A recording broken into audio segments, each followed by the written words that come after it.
Next question. Assalamu alaikum. Wa alaikum assalam wa barakatuh. Shafiq Khan from London, UK. I am a businessman.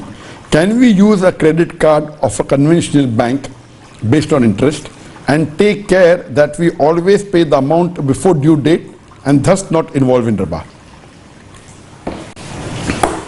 Regarding using a credit card of a conventional bank which is based on interest on riba, and ensuring that when we use a credit card, if you give within a period of 29 days to 59 days, they don't charge you interest. So if we take care that we will pay on time and we will not give a single penny interest, is it permitted to use credit card? According to the strict fuqahas and the strict scholars, they have said signing a contract in which you say that if I default in the payment, I will pay an interest, whether it be 2% a month or 3% a month, which is normally the case in credit card. It's very high. It's 2-3%, sometimes 4% a month, which is exorbitant. Signing a contract, even though you pay on time, it is haram.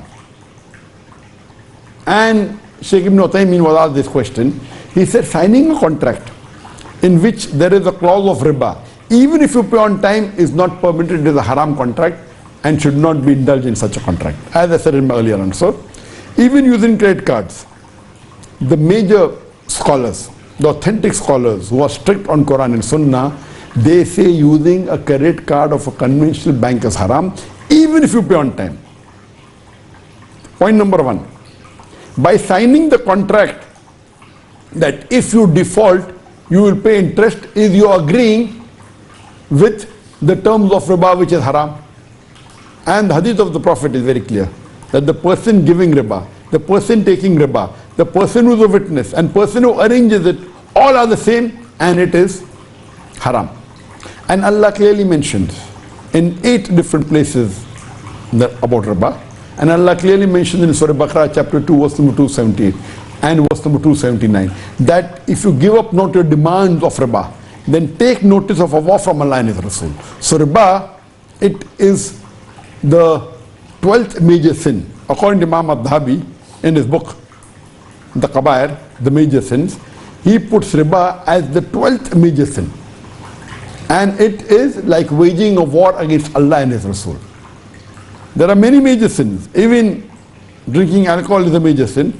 But Allah doesn't say that if you drink alcohol or if you do zina, Allah and His Rasul will wage a war against you. As far as riba is concerned, Allah is explicit in Surah Baqarah chapter 2 verse 278 and 279 that if you involve in riba, if you give out not your demands of riba, take notice of a war from Allah and His Rasul.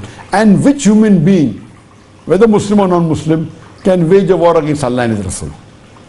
So when you sign a contract, that's the reason even keeping a savings account in a conventional bank which deals with riba is haram.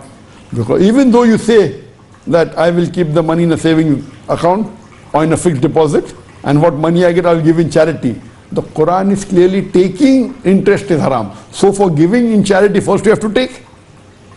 Taking interest is haram, giving interest is haram, signing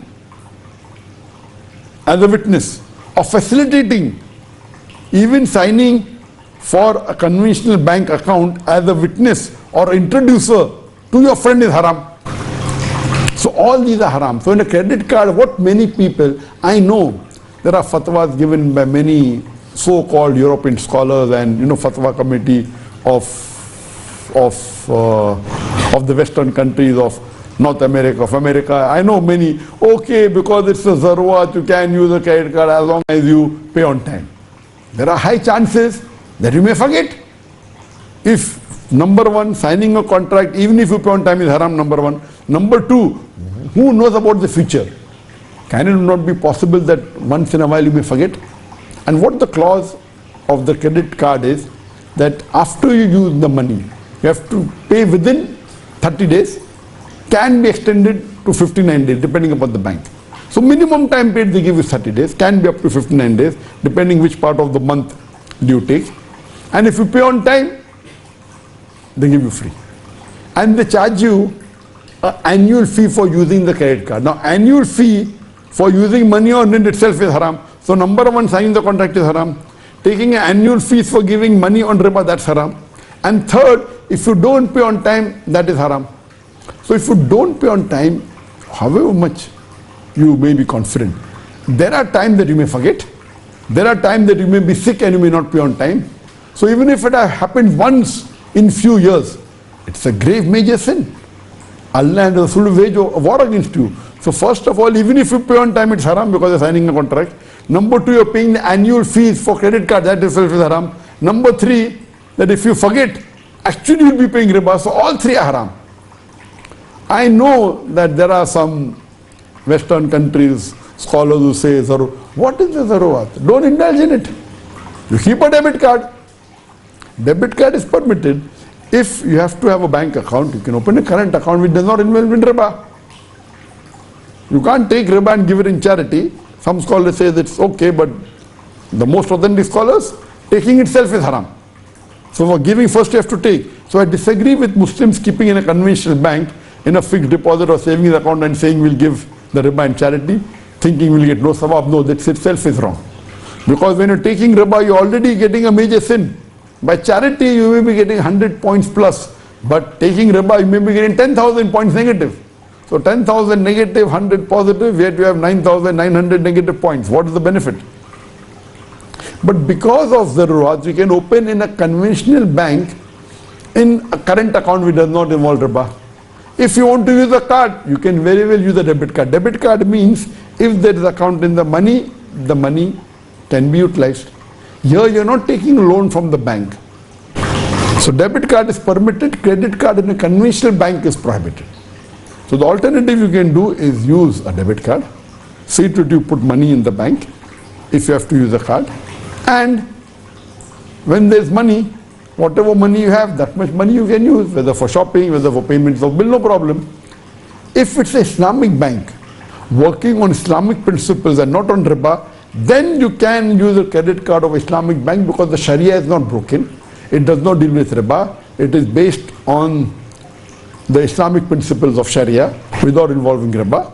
So if you have a credit card of an Islamic bank working on the principles of Sharia, then that's permitted. But best, I would say, is don't take loan even from Islamic bank. Best is not to take loan. You can have partnership, you can do musharaka with your friends, etc. Best is not to take a loan from any bank. If you have to take as a last resort, better take from Islamic bank than a conventional bank. Don't use credit card of any bank. If you have to use a last resort, use of Islamic bank, okay. Best is to use the debit card. Hope that answers the question.